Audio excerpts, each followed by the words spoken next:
The Utah Jazz are playing like a pretty good team, and they're shocking everybody as they are currently the #1 team in the Western Conference. Coming into the season, I think most of us assumed that the Jazz were just going to be in the race for Victor Wembanyama, but so far they are proving otherwise. They are proving that they can be a playoff team that can contend with some of the best teams in basketball. And honestly, most people have no idea why this is happening. And while in no universe that I think this was going to happen, I can understand why the team is playing well right now. There are so many factors on why this team has been able to be successful, and the first one is Lauri Markkanen. After the Jazz acquired Lauri Markkanen from the Donovan Mitchell trade, I don't think they really expected much but a guy to just be their starting power forward. The expectations were low, but so far he's met them and done even more than what he was asked of. So far this season, Lauri Markkanen is averaging 21.8 points per game on 51.7% shooting while grabbing 9.4 rebounds. Yes, Lauri Markkanen is averaging 21 points in 2022,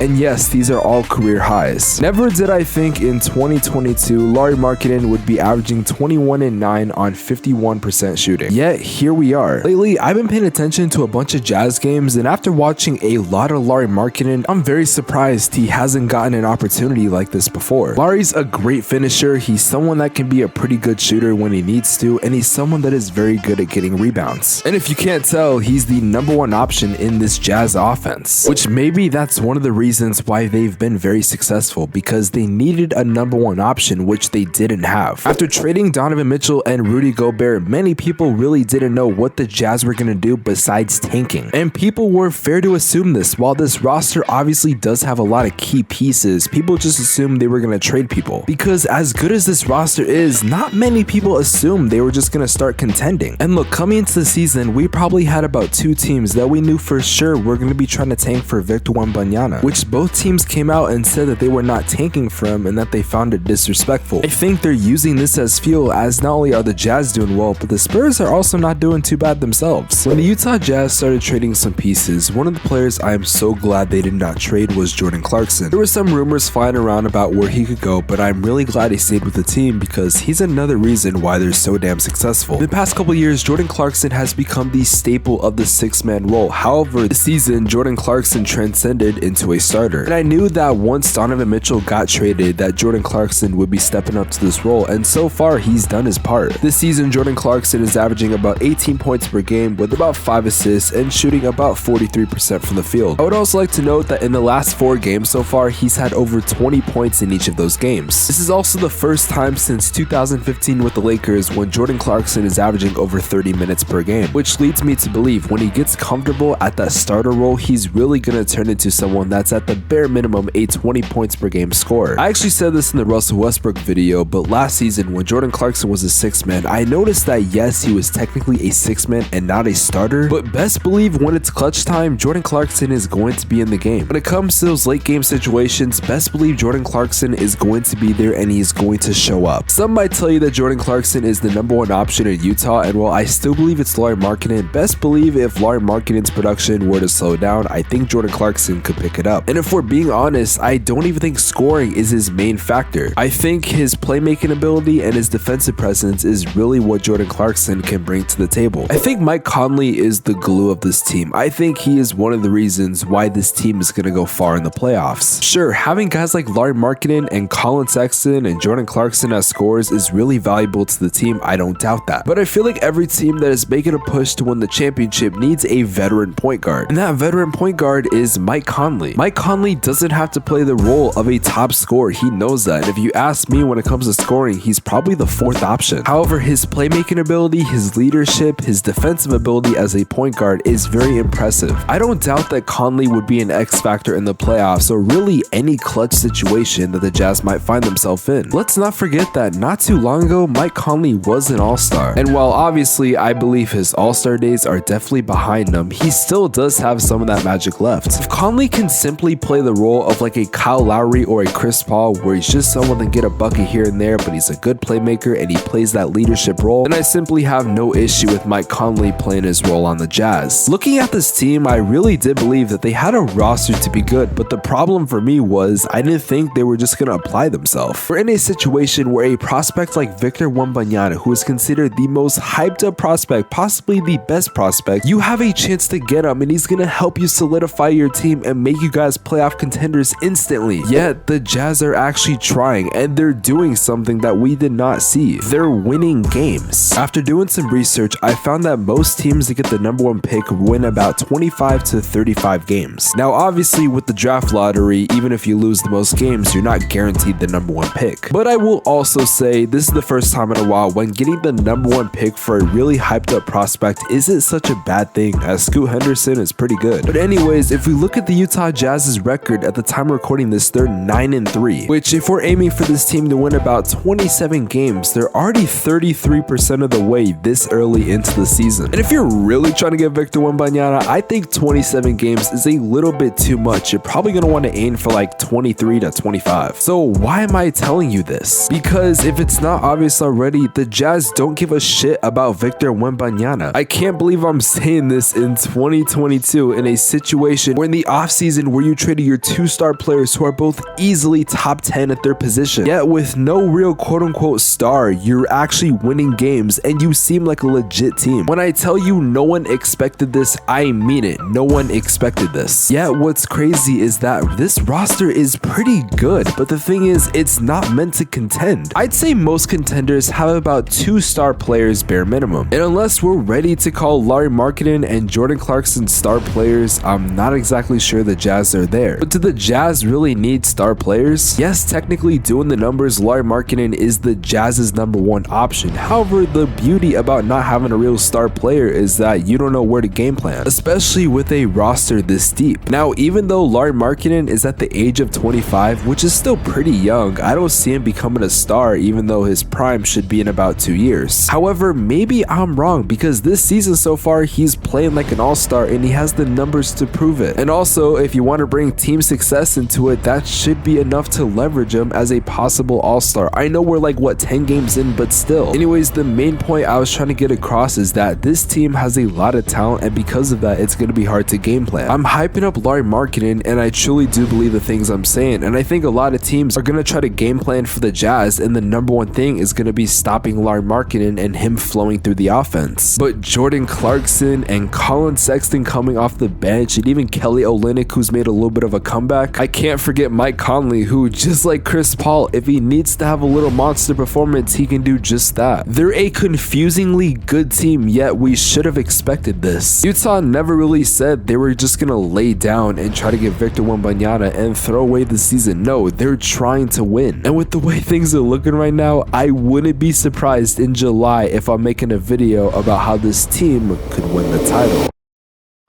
I got a 30, my nigga got 50, that's 30 for 30, yeah, 60 for 20. Back on the block when these niggas, they see me, they know we was dirty, but now we get money. We pulling off double law, Hellcat, Limbo truck, say you niggas